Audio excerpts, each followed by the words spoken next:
हूँ बाद यूसुफ खान।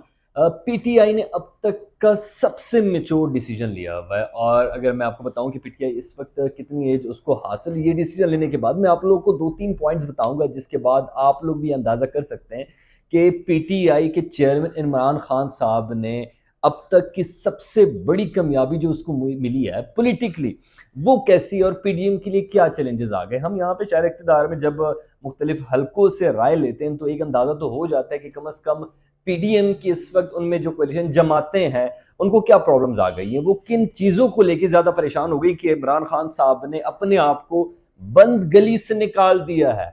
जो वो सोच रहे थे कि इमरान खान साहब यहाँ पे आएंगे, उन पे स्टेट के साथ जब उनका तसादुम होगा, फेडरल गवर्नमेंट और ये पीटीआई के लोग आमने सामने होंगे, तो ऑब्वियसली उनको यहाँ से इलेक्शन की डेट तो नहीं मिलनी थी।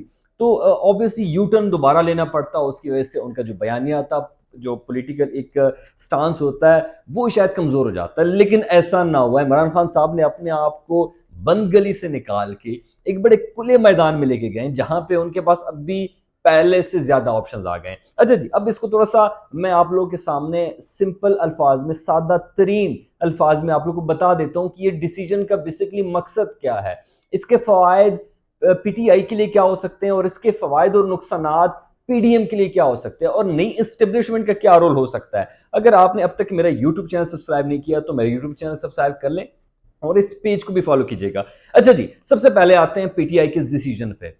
हमें पता है इस वक्त पाकिस्तान की जो करंट कंडीशन है उसमें ये बड़ा मुश्किल है कि आप किसी भी साइट पे एस्टेब्लिशमेंट रोल की मैं बात करूं, जितना वो क्रिटिसाइज हुआ एस्टेब्लिशमेंट पहले, और उन्होंने बज़ाहिर कह भी दिया है कि इसके बाद इस्टेब्लिशमेंट का, आर्मी का, इस इंस्टीट्यूशन का सियासत से कोई लेना देना नहीं है। अब बात करते हैं कि पीटीआई इमरान खान साहब यहाँ पे, उनका एक ही मुतालबा है कि जनाब अब नए इंतखाबात कराए जाएं। और इस वक्त जो उनकी मोमेंटम बनी हुई है, ऑब्वियसली पाकिस्तान में उसका कोई तोड़ नहीं है। अगर पीडीएम उसको नहीं तोड़ सकती तो कोई इंडिविजुअल जमात तो मुकाबला ही नहीं कर सकती। अब इस पोजीशन में ये बात भी गलत होगी कि इमरान खान साहब यहाँ पे आ जाए, उसके पास लाख डेढ़ लाख बंदा आ जाए, इस्लामाबाद में फेडरल गवर्नमेंट में वो प्रेशराइज करके इस्लामाबाद की तरफ मूव करना चाहे और आगे से जनाब वो जिनसे डिमांड कर रहे हैं कि एस्टेब्लिशमेंट अपना रोल प्ले करें और नए इंतखाबात करवाएं, तो ये तो पॉसिबल नहीं क्योंकि आपने उनको पहले से क्रिटिसाइज कर दिया। अब एस्टेब्लिशमेंट को हम माइनस कर देते हैं। अब कौन रहता है आपके पास? एक अदलिया रह जाती है, एक पीडीएम की जमातें रह जाती हैं, दूसरा पीटीआई है। अब पीटीआई किन से डिमांड करेगी? पीडीएम से करेगी कि उनको हम प्रेशराइज करें और वो जाके नए इंतखाबात कराएं, पहला रास्ता। दूसरा, चीफ जस्टिस बीच में इंटरवीन करे, जिसका हक नहीं बनता, क्योंकि हमने अदलिया को भी कह दिया कि अदलिया को हम बार बार इसलिए भी क्रिटिसाइज करते हैं कि पॉलिटिकल अफेयर्स में ना पड़े, सियासी मामला को सियासी बुनियादों पर हल किया जाए, जो अतब बंदियाल साहब कह भी चुके हैं कि ये मामला सियासी तौर पर हल हो। अब डिसीजन किन के बीच में रह जाता है? पीडीएम और पीटीआई। अब पीडीएम ताले लगा के, ऐसा तो हो नहीं सकता कि पीटीआई इस्लामाबाद में दावा बोल देती परसों और जाके असम्बलियां बंद कर देती, वहां पे ताले लगा देती, वहां पे सेनेट को ताला लगा देती, वज़ीर आज़म हाउस को ताला लगा देती और नए इंतखाबात आगे से डिक्लेयर हो जाते। ऐसा तो हो नहीं सकता। अब आईनी तौर पे एक रास्ता निकालना पड़ता है और वो ये है कि आप हुकूमत को प्रेशराइज करके इलेक्शन की डेट ले लें। अब हुकूमत कभी भी, उसके पास स्टेट मशीनरी होती है, तमाम रिसोर्सेज होते हैं, तमाम इदारे उसके अंडर होते हैं। इतना आसान नहीं होता कि आप किसी भी करंट गवर्नमेंट को इस तरीके से गिरा सकें। अब दो तीन चीजें बड़ी वाज़ेह है जो पीटीआई को भी पता है और पीडीएम को भी पता है। पीटीआई को ये पता है कि हम अगले इलेक्शंस में वाज़ेह बढ़तरी ले सकते हैं, लेकिन पहली चीज कि हमारा जो ये मोमेंटम है ये बरकरार रहे। अब इलेक्शन 3 महीने बाद होना है या 6 महीने बाद होना है, इस दौरान जब पीडीएम अपना इलेक्शन कैंपेन स्टार्ट करेगी, इस दौरान हम अपना ये मोमेंटम बरकरार रखें। और उसके लिए कोई बयानिया चाहिए, उसके लिए कोई उनके पास स्टांस चाहिए। और ये बात वाज़ेह है कि कोई भी स्टांस ज्यादा देर तक नहीं चलता। आपने अमेरिका मुखालिफ स्टांस को देखा, उससे पहले पीटीआई के डिफरेंट स्टांसेस को देखा। ये वक्त के साथ साथ आपने अपने वोटर्स को मोटिवेट करना पड़ता है। अब पीडीएम क्या सोच रहे थे कि जनाब ये लोग आएंगे यहाँ पे, उनको जब वापस जाएंगे, ऑब्वियसली इलेक्शन की डेट तो अपने वक्त पे होगी, जो मैं सोच रहा हूँ कि शायद अगले सितंबर और नवंबर में आनी है। अब तब तक पीटीआई के पास क्या थी? अगर वो इस्लामाबाद आ जाए तो उनके पास जो आखिरी कार्ड था वो इस्तेमाल करके वापस चली जाए तो उनके वोटर्स थोड़े से मायूस हो सकते थे। अब उन्होंने किया क्या? उन्होंने किया ये कि पीटीएम के सोचों के बरक्स उन्होंने ये कहा कि हम असेंबली से इस्तीफे दे देंगे। अब मामला असेंबली से इस्तीफे देने का नहीं है, मामला ये है कि अभी नवंबर खत्म होने जा रहा है, दिसंबर आपके पास आ गया है। दिसंबर यानी दिसंबर, जनवरी, फरवरी, अब ये लोग असेंबली की बात करेंगे, सूबाई असेंबलियों की, अगले 1 महीने तक।